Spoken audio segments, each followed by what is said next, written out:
Hello everyone. तो जैसा कि एपिसोड के लास्ट में देखा कि जोंजे हमारी मरमेड शिमचोंग को घर से बाहर निकाल देता है और शिमचोंग का एक्सीडेंट हो जाता है और फिर जोंजे शिमचोंग को हॉस्पिटल में ढूंढ तो लेता है लेकिन शिमचोंग मर जाती है।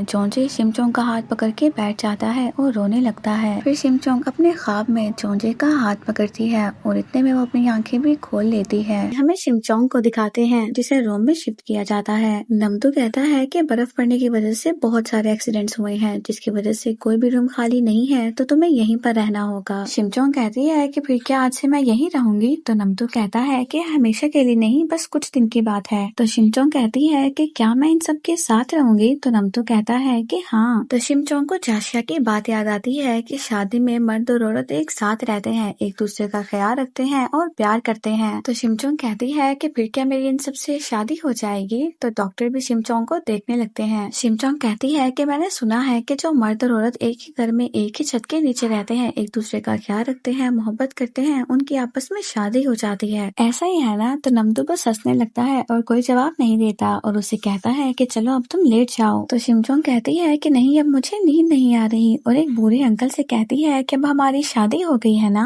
तो वो अंकल खुश होने लगते हैं लेकिन जैसे ही अपनी बीवी की घूरती नजरों को देखते हैं तो चुप हो जाते हैं। शिमचोंग कहती है कि मैं बहुत खुश हूँ कि मेरी आप सबसे शादी हो गई है, इसके बाद मैं जोंजे से शादी कर लूंगी। फिर शिमचोंग की इन हरकतों को देखते हुए डॉक्टर कहते हैं कि इस लड़की का MRI टेस्ट करवाओ। फिर तेयो भी रूम के बाहर जाकर खड़ा हो जाता है और कहता है कि ये क्यूट है। फिर शिमचोंग के रूम में सबका खाना आता है, किसी को परहेजी खाना दिया जाता है और किसी को स्पेशल उसके नूडल्स। फिर नर्स शिमचोंग को खाना दिए बगैर बाहर जाने लगती है। तो शिमचोंग कहती है कि हेलो, मैं इधर हूँ। तो नर्स कहती है कि आज आप फास्टिंग डाइट पे हैं। तो शिमचोंग कहती है कि अच्छा, मुझे फास्टिंग खिलाना चाहती हो तो लाओ यहाँ रख दो, मैं सब खा लेती हूँ। मजे का होता है ना फास्टिंग? तो नर्स कहती है कि फास्टिंग का मतलब है कि आज आप कुछ नहीं खाएंगी। तो शिमचोंग कहती है कि मतलब मैं भूखी रहूंगी। नर्स कहती है कि आज आपकी सर्जरी है और सर्जरी से पहले खाली पेट रहना होता है, तो आज आप बस सब्र खाएं। फिर हमें जोंजे को दिखाते हैं जो अभी यूं ही परेशान लेटता है। तो उसे शिमचोंग की कॉल आती है तो हंसता है, फिर अपनी हंसी को कंट्रोल करते हुए कहता है कि क्यों कॉल की है मुझे? शिमचोंग कहती है कि जोंजे, मैं क्या करूं, कुछ बुरा हुआ है आज। तो जोंजे कहता है कि क्या हुआ? शिमचोंग कहती है कि मुझे भूखा रहने को कहा है, सबको परहेजी खाना, स्पेशल खाना और अच्छा खाना दिया है और मुझे फास्टिंग पे रखा है। और रोने लगती है और कहती है कि अब क्या करूंगी मैं? जोंजे कहता है कि क्या मतलब मैं क्या करूंगी, तुम्हारी सर्जरी की वजह से तुम्हें कहा होगा ना।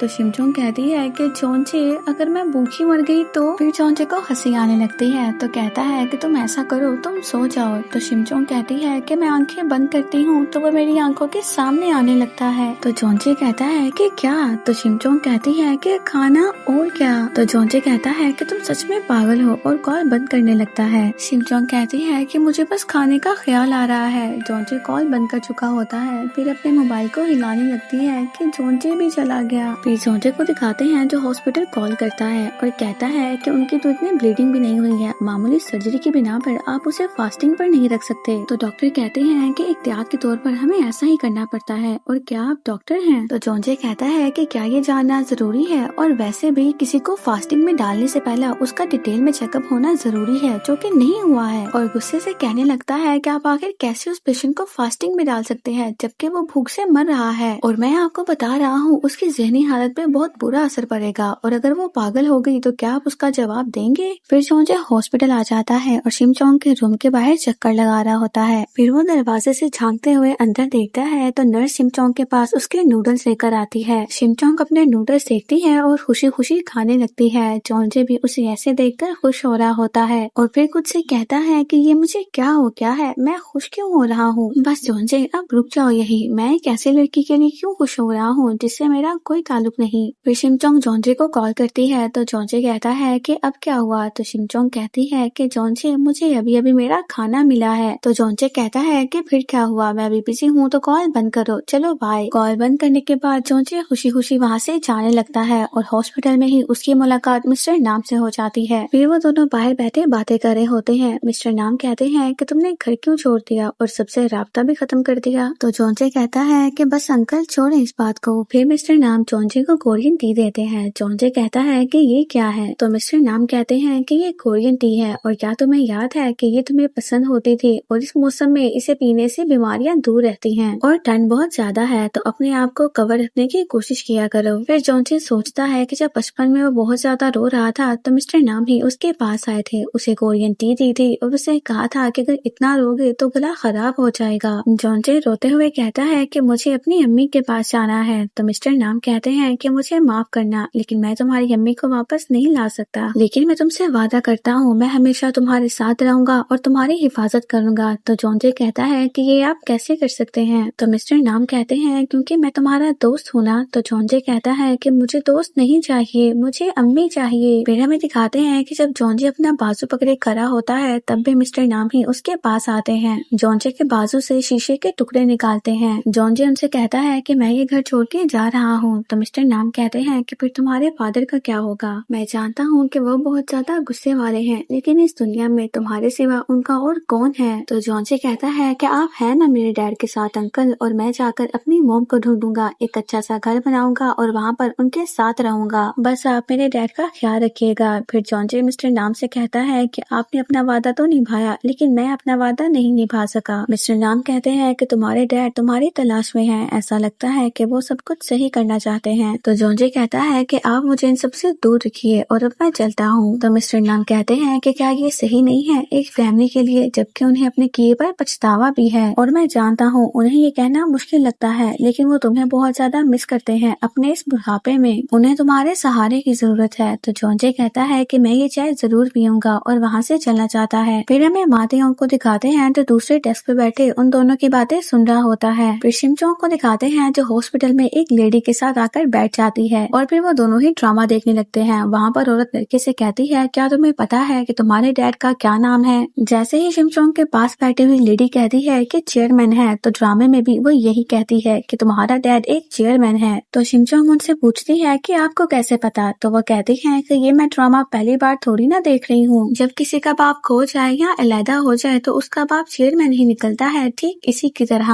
और हमारे बड़े भी यही कहते थे, चलो आगे देखते हैं। तो शिमचोंग कहती है कि वो क्यों? तो वो लेडी कहती है कि वो क्यों का क्या मतलब, बस ऐसे ही होता है। फिर हमें दूसरा सीन दिखाते हैं जहाँ पर औरत एक लड़की से कह रही होती है कि तुम मेरे बेटे का पीछा छोड़ दो और उसे पैसे देती है। लेडी कहती है कि ये पैसे नहीं लेगी तो ड्रामे में लड़की भी पैसे नहीं लेती। फिर जैसे ही लेडी कहती है कि ये औरत अब इस पे पानी फेंकेंगी तो ड्रामे में ऐसा ही होता है। तो शिमचोंग कहती है कि आपको ये सब कैसे मालूम? तो लेडी कहती है कि तुम वो टेबल पे पानी देख रही हो ना, वो उन लोगों ने पीने के लिए नहीं रखा था, वो तो इसलिए रखा था कि अगर लड़की पैसे ना ले तो वो उसके मुंह पे पानी फेंक दे। शिमचोंग कहती है कि जब कोई पैसों का लिफाफा ना ले तो उस पे पानी फेंकते हैं, लेकिन मैं नहीं चाहती कि कोई मुझ पे पानी फेंके। तो वो लेडी कहती है कि तुम्हारे चाहने न चाहने से क्या होता है? तो शिमचोंग कहती है कि ऐसे तो मैं मुसीबत में पड़ जाऊंगी, लेकिन उस औरत ने उस लड़की पे पानी क्यों फेंका? तो लेडी कहती है क्योंकि वो नहीं चाहती कि उसकी उसके बेटे के साथ शादी हो और वो उनकी फैमिली मेंबर बने। शिमचोंग कहती है कि ये फैमिली क्या होता है? तो वो लेडी कहती है क्या तुम्हें नहीं पता कि फैमिली क्या होता है? अब इन मरीजों के साथ जो भी बैठे हैं वो इनकी फैमिली ही तो है। फिर शिमचोंग उन सबको देखती है और कहती है कि इसका मतलब है कि फैमिली पंपलेट्स की तरह होती है जो एक तरह दिखती है और एक साथ रहती है। और कितने प्यारे लगते हैं ना ये सब एक साथ। फिर हमें नमदो और चाशिया को दिखाते हैं। नमदो कहता है कि कितनी अजीब बात है ना, अगर हम सहनी और जिस्मानी हालत की बात करें, उस एक्सीडेंट के बाद डॉक्टर ने जितना उसे रिकवर होने का टाइम दिया था ना, उससे वो बहुत पहले ही ठीक हो गई। कमाल है ना। तो चाशिया कहती है कि ये क्या, वो कहीं ज़ोंबी तो नहीं, उसने तो मुझे काटा भी था।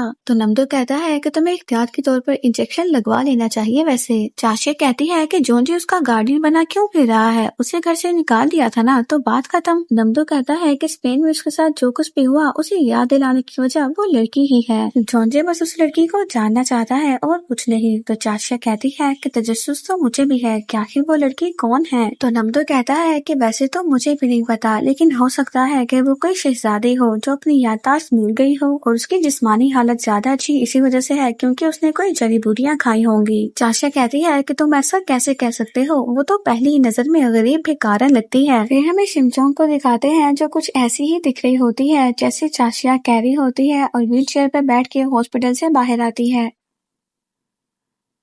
फिर वो एक लेडी को देखती है जो बाहर अपनी बेटी के लिए प्रोटेस्ट कर रही होती है, क्योंकि उसकी बेटी हॉस्पिटल वालों की गलत ट्रीटमेंट करने की वजह से ही मारी गई होती है। इतने में ही हॉस्पिटल का ओनर वहाँ पर आ जाता है और गार्ड से आकर कहता है कि तुम्हारा दिमाग तो ठीक है ना, क्या तुम्हें सही से सुनाई नहीं देता? मैंने तुम्हें बताया था ना कि बोर्ड का चेयरमैन लंदन से वापस आने वाला है और वो यहाँ पर जरूर आएगा, तो इस कचरे को यहाँ से हटा दो। और फिर वो मैनेजर से कहता है कि मैंने तुमसे कहा था ना कि इस औरत को बदनाम करने और बिजनेस में रुकावट डालने की वजह से इसकी रिपोर्ट लिखवाओ। फिर वो गार्ड पे चिल्लाता है कि तुम अभी तक यहाँ पर खड़े क्या कर रहे हो, इसे फौरन से यहाँ से हटाओ। तो गार्ड कहता है कि सर मेरे ख्याल से इस औरत ने अभी अभी अपनी बेटी को खोया है, तो इसके साथ ऐसा करना अच्छा नहीं होगा। तो वो आदमी गार्ड की टांग पे टांग मारता है, जिससे कि वो अपने घुटनों के बल बैठ जाता है और फिर उसे कहने लगता है कि तुम मुझे एक बात बताओ, तुम्हें तनख्वाह ये हॉस्पिटल देता है या फिर ये औरत? तुम क्या अपनी नौकरी छोड़ना चाहते हो? तुम क्या अपने बच्चों को भूखा सुनाना चाहते हो? हाँ बोलो जरा। और फिर ये कहने के साथ साथ गार्ड को थप्पड़ भी मारा होता है। शिमचोंग को ये देखकर बहुत ज्यादा गुस्सा आ रहा होता है, तो वो पहले व्हीलचेयर से आगे जाती है और फिर वो भागते हुए हॉस्पिटल ओनर को लात मारती है और हॉस्पिटल ओनर बहुत दूर जाके गिरता है। सभी उसे उठाने के लिए पहुंच जाते हैं। शिमचोंग उसे कहती है कि तुम इसे भूखा रखना चाहते हो, क्या तुम्हें पता भी है कि भूखा रहना कितना मुश्किल है? फिर हमें उन सबको ऑफिस में दिखाते हैं। डॉक्टर भी वहाँ पर होते हैं और शिमचोंग की लात मारने की वीडियो को देख रहे होते हैं। हॉस्पिटल ओनर कहता है कि क्या आपको ये टांग फ्रैक्चर लगती है? तो डॉक्टर कहते हैं कि मेरा यकीन करे, जब हमने एक्सरे किया था तो हमें टांग फ्रैक्चर ही दिखी थी। हॉस्पिटल ओनर कहता है कि आप मुझे उड़ता हुआ देख रहे हैं, कोई भी इंसान ऐसे लात मारकर उड़ा नहीं सकता है। तो डॉक्टर कहते हैं कि सही कहा आपने, और शिमचोंग से कहते हैं कि तुम ही मुझे बता दो कि क्या हुआ था। तो शिमचोंग कहती है कि गिव एंड टेक। इस जालिम आदमी ने उस बेचारे को लात मारी थी, तो इसलिए इस जालिम आदमी को मुझसे लात खानी पड़ गई। हॉस्पिटल ओनर कहता है कि ये क्या कह रही है, कहीं ये पागल वागल तो नहीं है? तो डॉक्टर कहते हैं कि हमें भी इसी बात का अंदेशा है, इसीलिए MRI करवाने का सोचा है। तो हॉस्पिटल ओनर कहता है कि ये लड़की बिल्कुल भी पागल नहीं हो सकती, जरूर ये एक्सीडेंट का बहाना करके हमसे पैसे बटोरना चाहती है। आप हमारे लॉयर से राब्ता करें और इसकी टांग का दोबारा से एक्सरे करें। मैं इसकी कंप्लेंट जरूर करूंगा और इसे जेल तक भी जरूर पहुंचाऊंगा। फिर शिमचोंग डॉक्टर के कान में कुछ कहती है, तो हॉस्पिटल ओनर उनसे पूछता है कि ये क्या कह रही है। तो डॉक्टर कहते हैं कि ये कह रही है कि जेल का खाना बहुत मजे का होता है। फिर शिमचोंग जब बाहर आती है तो सामने ही वो लेडी बैठी होती है। फिर शिमचोंग और वो दोनों बातें करने लगते हैं। लेडी कहती है कि मेरी वजह से तुम मुश्किल में पड़ गई, मुझे माफ करना। तो शिमचोंग उनसे पूछती है कि आप इतनी दुखी क्यों हैं? तो वो बताती है कि मेरी बेटी बहुत ही अच्छे दिल की मालिक थी, मेरे ऊपर कोई बोझ न पड़े इसके लिए वो कभी भी स्कूल ट्रिप पर नहीं जाती थी। फिर डॉक्टर ने कहा कि उसका छोटा सा ऑपरेशन होगा और फिर रोने लगती है और कहती है कि अगर मुझे पता होता कि ऑपरेशन के बाद वो कभी भी नहीं उठेगी तो मैं कभी भी उसका ऑपरेशन नहीं करवाती। उसे जबरदस्ती स्कूल ट्रिप पर भेजती और उसके लिए प्यारे प्यारे कपड़े लेती, और जब वो पार्ट टाइम जॉब कर रही थी तो उसके बजाय मैं उसे खूब खेलने का कहती। अब जो काम उसके लिए नहीं कर सकी मैं रोज पछताती हूँ और अब मुझे उसकी बहुत ज्यादा याद आती है। और ये सब बातें वो बहुत ज्यादा रोते हुए कह रही होती है। शिमचोंग उनका हाथ पकड़ती है और कहती है कि मैं आपको एक राज की बात बताऊं, मैं आपकी याददाश्त मिटा सकती हूँ, आपकी वो सारी याददाश्त जिससे आप दुखी होती हैं, और फिर आपको आपकी बेटी भी याद नहीं रहेगी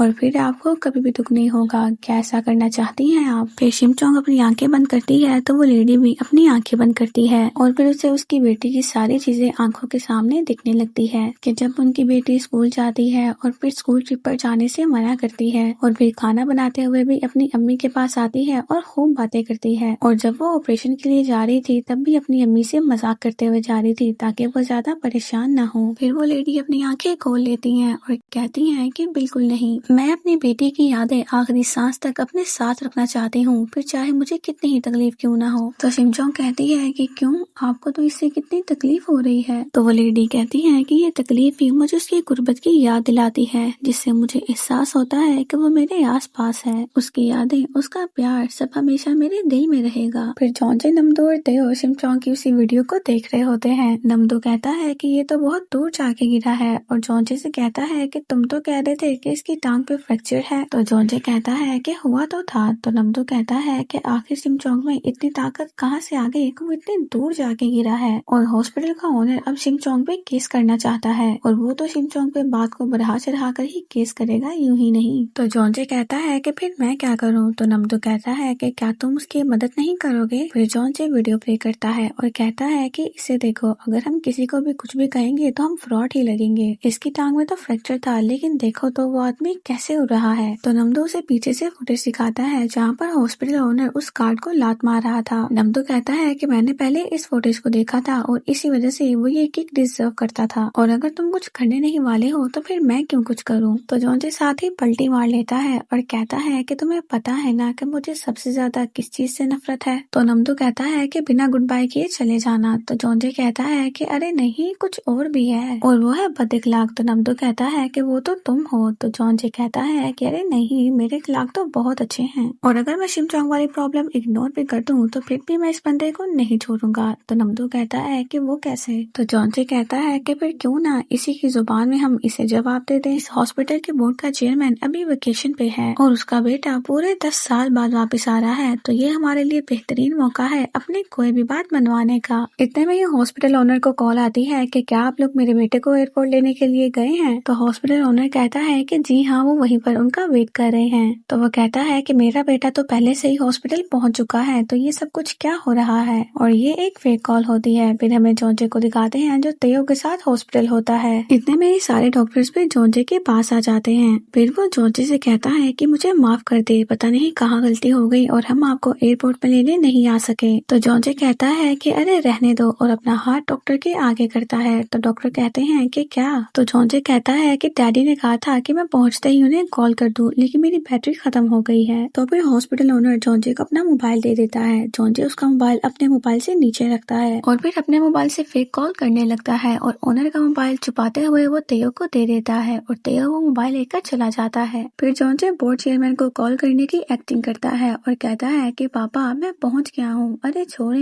इन लोगों ने मुझे 2 घंटे वेट करवाया है और फिर मैंने कैब ले ली, मेरा तो दिमाग खराब हो गया है। अरे नहीं नहीं, आप इन्हें जॉब से क्यों निकालेंगे। नहीं, इन्हें जॉब से ना निकालें, छोड़े, माफ कर दे इन्हें। तेयो को दिखाते हैं जो ओनर के ऑफिस का लॉक हैक करता है और ऑफिस के अंदर चला जाता है। फिर हमें नमदो को दिखाते हैं जो एयरपोर्ट पे खड़ा होता है और वहाँ पर रियल बेटा विलियम जोई आ जाता है। तो नमदो से कहता है कि विलियम जोई। तो वो कहता है कि जी हाँ। नमदो कहता है कि ठीक है, फिर आप मेरे साथ आए, मैं आपको आराम से हॉस्पिटल पहुँचा देता हूँ। नमदो कहता है कि अब मैं असली विलियम को अपने साथ ड्राइव पर लेकर जाऊंगा। फिर विलियम जोई से कहता है कि ये हम कहाँ जा रहे हैं। तो नमदो से कहता है कि असल में बहुत देर से मुझे अपना जीपी अपग्रेड करवाने का मौका नहीं मिला। आप समझे कि हम हाईवे पे पहुंच गए हैं, अब थोड़ी देर में हॉस्पिटल आ जाएगा। फिर तेयो को दिखाते हैं जो ओनर के लैपटॉप के साथ लगा होता है, उसे हैक करता है और उसकी सारी इन्फॉर्मेशन निकाल लेता है, जिसमें उसके सारे उल्टे सीधे कारनामे भी होते हैं। फिर जब सभी डॉक्टर्स जॉन्जे को हॉस्पिटल दिखा रहे होते हैं तो जॉन्जे कहने लगता है कि ये कैसी स्मेल है, यहाँ पर तो कितनी गंदी स्मेल है। तो ओनर कहता है कि हो सकता है अभी अभी स्प्रे किया हो, क्योंकि आप तो जानते ही हैं कि हम सफाई का कितना ख्याल रखते हैं। तो जॉन्जे थोड़ा सा उसके पास होता है और कहता है कि ये तुम्हारे से बदबू आ रही है, कितनी गंदी बदबू आ रही है तुमसे। तो ओनर कहता है कि हो सकता है क्योंकि मुझे एक बीमारी भी है, और अपना मुंह बंद कर देता है। जॉन्जे कहता है कि लेकिन तुम्हारा मुंह बंद करने से भी ये बदबू खत्म नहीं हो रही, आपने यकीनन कुछ तो उल्टा सीधा किया होगा ना। तो ओनर कहता है कि मैं आपका मतलब नहीं समझा सर। तो जॉन्जे फिर से पीछे हटता है और कहता है कि अरे अपना मुंह तो बंद करो ना।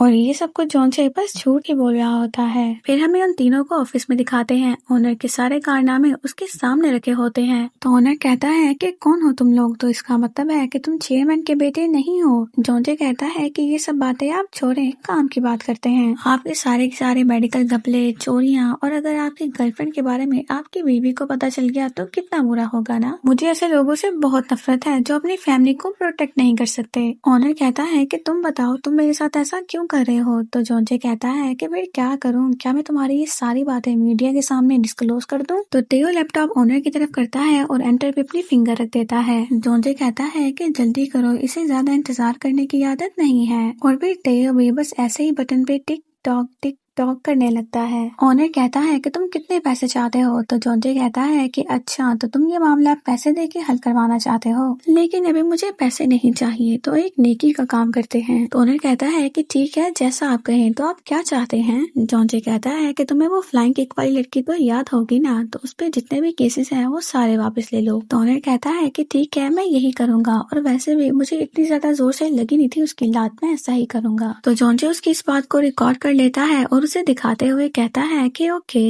वैसे मैंने ऊपर आते हुए एक चीज देखी थी। फिर हमें दिखाते हैं कि ऑनर हॉस्पिटल से बाहर आता है तो गार्ड उसके पास आता है और उसे हेलो करता है। तो ऑनर कहता है कि मैं अपने आज के रवैये की तुमसे माफी चाहता हूँ। और फिर गार्ड से माफी मांगने के बाद वो यून की मॉम के पास जाते हैं और फिर उन्हें मेडिकल रिपोर्ट देते हैं और कहते हैं कि ये है वो ओरिजिनल मेडिकल रिपोर्ट जो अब तक नहीं पहुंचाई गई थी। यून की मॉम चेक करती है तो उसमें इन्होंने अपनी गलती को मान लिया होता है। ऑनर कहता है कि ये दरअसल हमारा ही मेडिकल एरर था, सर्जरी के दौरान हमसे गलती हो गई थी और उसकी हम कंडीशन को अच्छे से मॉनिटर नहीं कर सके, इसलिए आपकी बेटी की मौत का जिम्मेदार हमारा डिपार्टमेंट है। यून की मॉम रोने लगती हैं तो ऑनर कहते हैं कि इस बात के हम जिम्मेदार है, बाकी की कार्रवाई आपसे हमारी लीगल टीम कर लेगी और आपको आपका मुआवजा भी जरूर दिया जाएगा। आप बेफिक्र हो जाइए, मैं बहुत शर्मिंदा हूँ। और फिर वो पीछे देखता है तो जॉन्जी और तेयो उसी को देख रहे होते हैं और तेयो इसके बाद भी उसकी सारी इन्फॉर्मेशन मीडिया पे डिस्क्लोज कर देता है और कहता है कि ये डॉक्टर तो गया काम से। तो जॉन्जी कहता है कि अरे तुमने ये क्या कर दिया। फिर हंसते हुए तेयो को पकड़ता है और कहता है कि तुम तो मेरे यार हो। फिर हमें शिमचोंग को दिखाते हैं जो खाना खा रही होती है और कहती है कि मुझे हॉस्पिटल का खाना बहुत पसंद है और ये हमेशा गर्म भी होता है। फिर वहाँ बैठी लेडी अपना जार खोल रही होती है जो उनसे नहीं खुल रहा होता। तो शिमचोंग जल्दी से आती है और उन्हें जार खोल के देती है। तो वो कहती है कि अरे वाह, तुम तो बहुत ताकतवर हो। फिर शिमचोंग अपनी व्हील चेयर से वापस आने लगती है तो वो जाम हो जाती है और चलती नहीं। डॉक्टर वहाँ आते हैं और कहते हैं कि अरे वाह, आप खाना खा रही हैं, तो आपको कोई प्रॉब्लम तो नहीं। तो शिमचोंग कहती है कि नहीं। फिर शिमचोंग अपनी व्हील चेयर से खड़ी होती है, अपनी व्हील चेयर को बेड के पास लेकर आती है और दोबारा से उस पर बैठ जाती है। तो डॉक्टर शिमचोंग को देख के कहते हैं कि वेरी गुड, अब आप बेहतर लग रही हैं, तो शायद अब आपको डिस्चार्ज कर देना चाहिए। तो शिमचोंग कहती है कि ये डिस्चार्ज क्या होता है। डॉक्टर कहते हैं कि मतलब है कि अब आप अपने घर जा सकती हैं जहाँ से आप आई हैं। शिमचोंग कहती है कि मैं ज्यादा खाती हूँ, आप मुझे इस वजह से भेज रहे हैं ना। आप ऐसा ना करें, मैं खाना पीना कम कर दूंगी और मेरा तो कोई घर ही नहीं है, मैं तो घर नहीं जा सकती। इतने में यूं से जॉन्जी की आवाज आती है कि आओ घर चलें और यहीं पर हमारी एपिसोड कंप्लीट हो जाती है। See you in the next episode.